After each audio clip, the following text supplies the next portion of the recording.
मार्च 2025 की एक शाम दिल्ली पुलिस की साइबर क्राइम सेल को एक अज्ञात फोन कॉल आया। फोन पर एक घबराई हुई लेकिन दृढ़ आवाज गूंजी। जो आप सोच भी नहीं सकते, वही आपके देश का सबसे बड़ा खतरा है।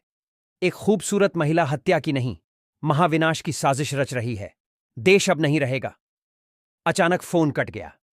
साइबर क्राइम सेल के कार्यालय में हंगामा मच गया। वरिष्ठ अधिकारियों के चेहरों पर चिंता की लकीरें उभर आईं। उन्हें आभास हो गया था कि कुछ ऐसा होने वाला है जो भारत के लिए अब तक की सबसे बड़ी सुरक्षा चुनौती साबित हो सकती है। सवाल उठे, फोन पर कौन था? उसने फोन क्यों काट दिया? और वह महिला कौन है जो भारत को गंभीर खतरे में डालने की साजिश रच रही है? साइबर क्राइम सेल ने तुरंत raw research and analysis wing और आईबी इंटेलिजेंस ब्यूरो को सूचित किया। दोनों सुरक्षा एजेंसियों ने इस मामले को गंभीरता से लेते हुए ऑपरेशन शैडो हंट शुरू कर दिया।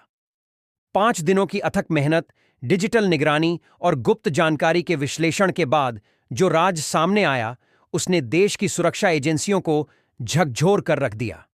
वह एक खूबसूरत महिला थी जो दिन में गणित पढ़ाती थी और रात में राष्ट्रीय सुरक्षा के लिए गंभीर खतरा बन रही थी। लेकिन उसकी पहचान क्या थी?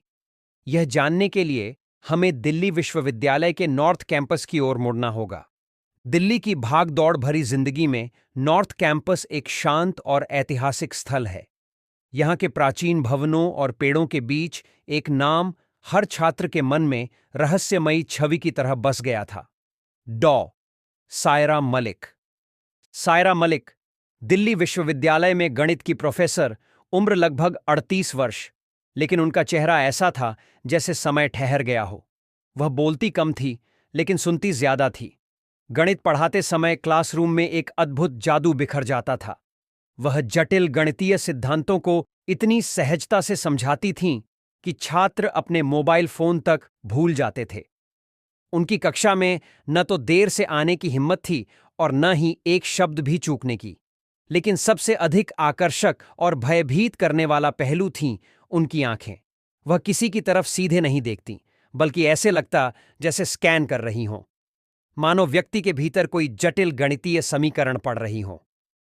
उनके चेहरे पर न तो कोई बेवजह की मुस्कान थी और न ही कोई दिखावटी अपनापन। सबसे विचित्र बात यह थी कि वह सबकी बातें सुन लेती थीं, पर अपनी कभी नहीं बताती थीं। कॉलेज की कैंटीन में प्रोफेसर मीना शर्मा अक्सर कहती थीं, सायरा की चुप्पी में भी कुछ बोलता है, कुछ ऐसा जो हम समझ नहीं पाते। सायरा की निजी जिंदगी एक पूर्ण रहस्य थी। न कोई दोस्त, न परिवार का जिक्र। हर शाम वह कैंटीन के एक कोने की टेबल पर बैठकर उर्दू शायरी की किताबें पढ़ती थीं, खुद में खोई हुई, दुनिया से अलग। लेकिन इस शांत अध्यापिका के जीवन के पीछे एक तूफान छिपा था। मार्च 2025 में दिल्ली पुलिस के साइबर क्राइम सेल को एक अज्ञात वॉइस कॉल आया। घबराई हुई लेकिन स्थिर आवाज में कहा गया, जो तुम सोच भी नहीं सकते, वही भारत का सबसे बड़ा खतरा है। वह महिला रात को डार्क वेब पर भारत सरकार के मिलिट्री फोल्डर्स हैक करती है। कॉल अचानक कट गया, लेकिन पुलिस अब सतर्क हो चुकी थी। उन्होंने उस नंबर को साइलेंट ट्रैकिंग पर डाल दिया, रॉ को अलर्ट किया और जल्द ही एक पैटर्न उभरने लगा। एक विशेष आईपी एड्रेस हर रात एक निश्चित समय पर लॉग इन होता था। वह सर्वर किसी विदेशी मिलिट्री वेबसाइट के आसपास घूमता रहता था। जब इस आईपी की लोकेशन का पता लगाया गया तो वह दिल्ली विश्वविद्यालय के प्रोफेसर क्वार्टर से जुड़ी निकली। आरएडब्ल्यू का साइबर डिवीजन अब पूरी तरह सक्रिय हो गया। गुप्त निगरानी, छिपे हुए कैमरे, इलेक्ट्रोमैग्नेटिक फ्रीक्वेंसी स्कैनर, हर उपकरण का उपयोग किया गया। आखिरकार उस क्वार्टर का नाम सामने आया, डॉ. सायरा मलिक। लेकिन एक और नाम भी जुड़ा था, अब्बास।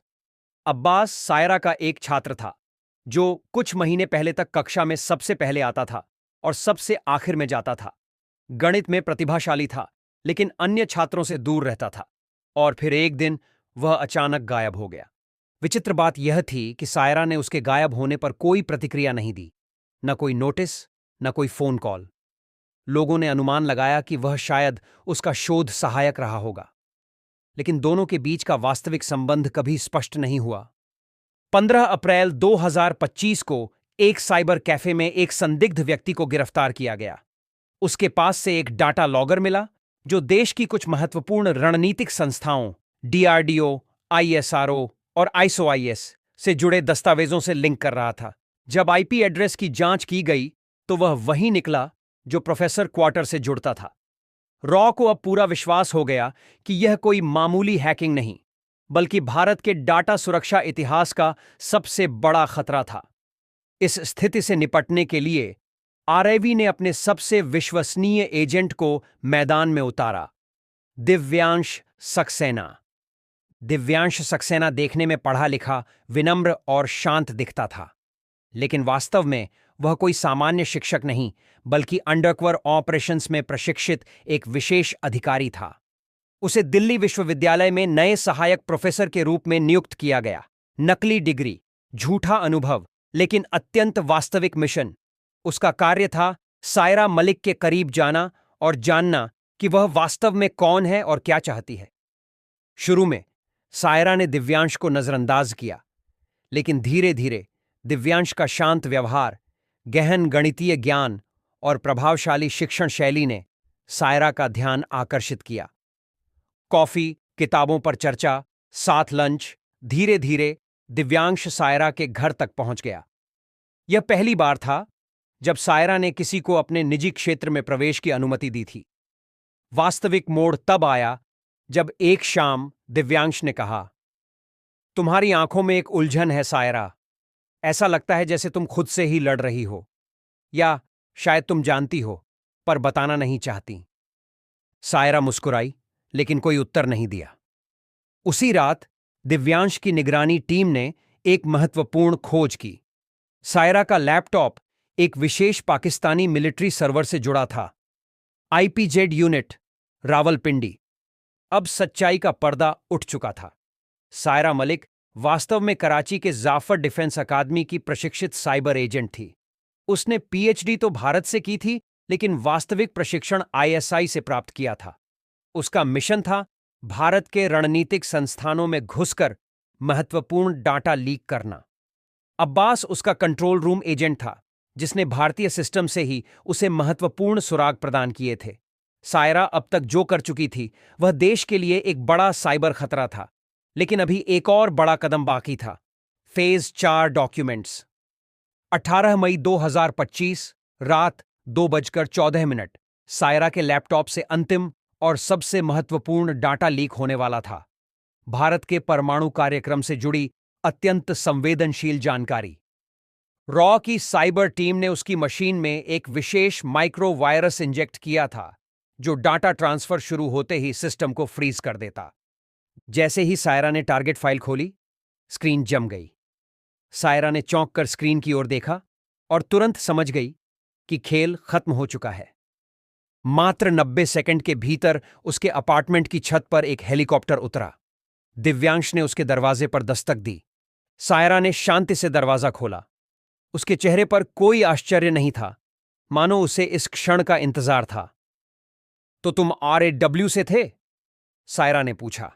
उसकी आवाज में एक विचित्र शांति थी। तुम्हें पकड़ना जरूरी नहीं था सायरा, दिव्यांश ने उत्तर दिया। तुम्हें बेनकाब करना जरूरी था। आज सायरा मलिक तिहाड़ जेल में है।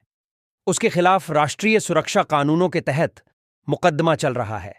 हालांकि वह कोई बयान नहीं देती। अपने वकीलों से भी वह बस एक ही वाक्य दोहराती है, भारत को मैंने जितना जाना उतना चाहा नहीं, और जितना चाहा वह जान ना पाया। जेल में वह अन्य कैदियों को प्रोबेबिलिटी और गेम थ्योरी पढ़ाती है। उसकी आंखों में अभी भी वही रहस्यमय चमक है। रॉ आज भी इस बात की जांच कर रहा है कि कहीं भारत में कोई और सायरा तो नहीं है, क्योंकि सुरक्षा अधिकारियों का मानना है कि खतरा तब तक समाप्त नहीं होता जब तक उसकी जड़ पूरी तरह से नष्ट नहीं हो जाती। एक सवाल अभी भी अनुत्तरित है, क्या सायरा अकेली थी या वह एक बड़े नेटवर्क का हिस्सा थी? और वह अज्ञात फोन कॉल किसने किया था? देश की सुरक्षा के लिए इतना बड़ा खतरा पैदा करने वाली इस महिला के बारे में आप क्या सोचते हैं? क्या उसके पीछे कोई बड़ा षड्यंत्र हो सकता है? क्या वह किसी बड़ी योजना का सिर्फ एक मोहरा थी? साइबर युद्ध के इस नए युग में हमारे सामने अनेक अनुत्तरित प्रश्न हैं। जैसा कि सायरा के नोटबुक में मिली एक पंक्ति कहती है, हर समीकरण का एक हल होता है और हर खेल का एक अंत, लेकिन कभी-कभी अंत ही एक नई शुरुआत होता है। यह कहानी पूरी तरह से काल्पनिक है और इसका किसी वास्तविक व्यक्ति या घटना से कोई संबंध नहीं है। यह मात्र मनोरंजन के उद्देश्य से प्रस्तुत की गई है।